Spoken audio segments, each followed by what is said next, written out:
இயேசுவில் பிரியமான சகோதர சகோதரிகளே, இன்றைய நற்செய்தியிலே ஆண்டவர் இயேசு கிறிஸ்து சொல்லுகின்றார், என் பெயரால் நீங்கள் தந்தையிடம் கேட்பதையெல்லாம் பெற்றுக்கொள்வீர்கள் என உறுதியாக உங்களுக்கு சொல்கிறேன் என்கின்றார்.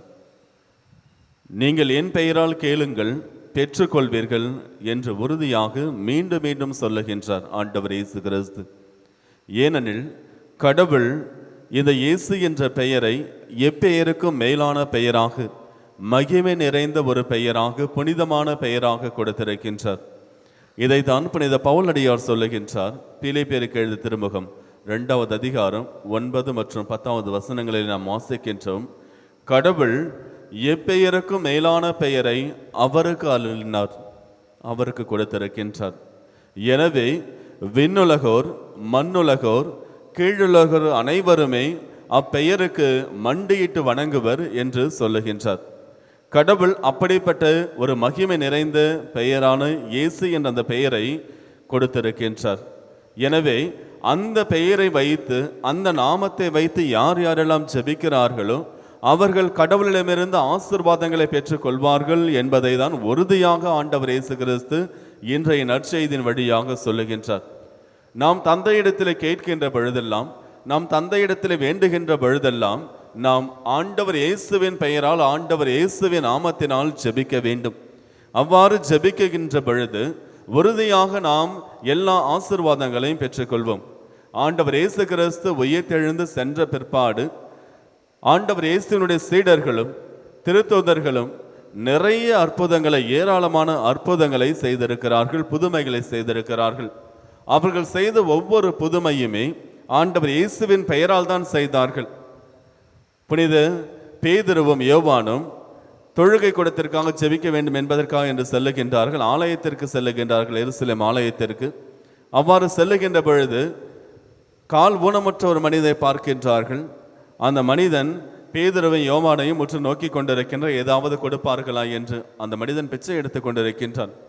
அப்பொழுது அவர்கள் சொல்லுவது, ஆண்டவர் இயேசு, நாசரேத்து இயேசுவின் பெயரால் நான் உனக்கு சொல்லுகிறேன், எழுந்து நட என்று சொல்லுவார்கள். உடனே அவன் எழுந்து நடக்க ஆரம்பித்து விடுவான். அதே போன்றுதான் எல்லா புதுமைகளையுமே, ஆண்டவர் இயேசுவின் பெயரால் நான் உனக்கு சொல்லுகிறேன், நீ நலமடை என்று சொல்வார்கள், நலமடைந்து விடுவார்கள்.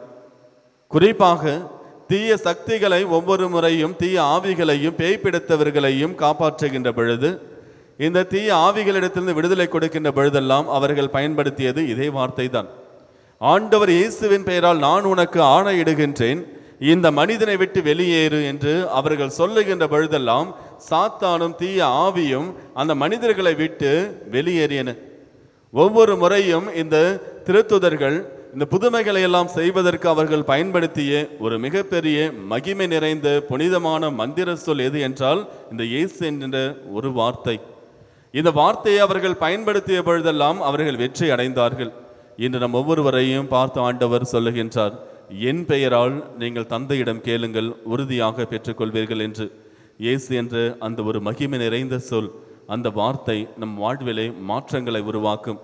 நாம் ஜெபிக்கின்ற பொழுதெல்லாம் ஆண்டவருடைய நாமத்தினாலே நாம் ஜெபிப்போம். ஆண்டவரின் பெயரினாலே நாம் ஜெபிக்கின்ற பொழுது நாம் கடவுளிடமிருந்து ஆசீர்வாதங்களை பெற்றுக்கொள்வோம்.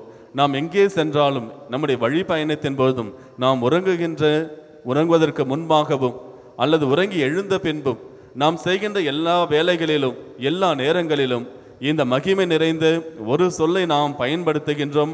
ஆண்டவர் இயேசுவே என்னை ஆசீர்வதியும், ஆண்டவர் இயேசுவே, ஆண்டவர் இயேசுவே என்று நாம் அவரை நோக்கி கூக்குரலிடுகின்ற பொழுதெல்லாம் நாம் அவரிடமிருந்து ஆசீர்வாதங்களை பெற்றுக்கொள்வோம். இதை நமது வாழ்விலே இந்த இயேசு என்ற நாமத்தின் வழியாக நாம் ஜெபிப்போம். இந்த இயேசு என்ற நாமத்தை நாம், மகிமை நிறைந்த இந்த பெயரை நாம் சொல்லுகின்ற பொழுதெல்லாம் இறைவனுடைய ஆசீர்வாதங்களை நாம் பெறுவோம்.